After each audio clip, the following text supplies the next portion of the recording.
Ligtas na nakauwi ang ibang mga dama, Mahal na Hara. Ang iyong mga sugat. Magaling na kami, Mahal na Hara. Mahal na Hara.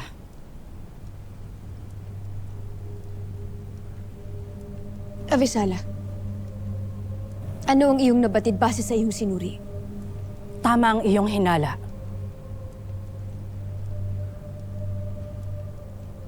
Si Osram ay nawala ng buhay nang dahil sa lason.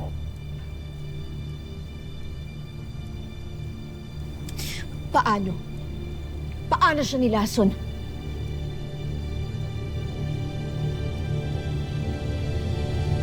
Karagdagang kabayaran. Tiyakin mo lang na hindi mo ipapaalam kanino man ang pagpaslang mo kay Osram. Porbo! Porbo, kagalang-galang na konseyo, mahal na punong konseyo.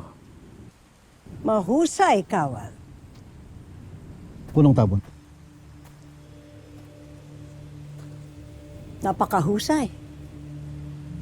Ngayon, ibalik mo na ang mahiwagang abo na ipinahiram ko sa'yo.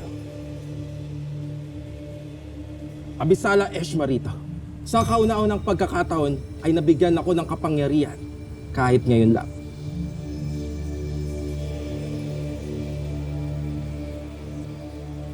Nagagalak ako para sa'yo.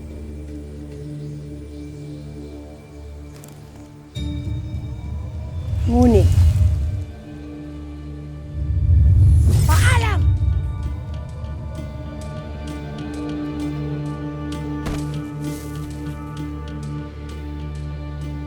Punong tabon. Bakit mo siya pinaslang?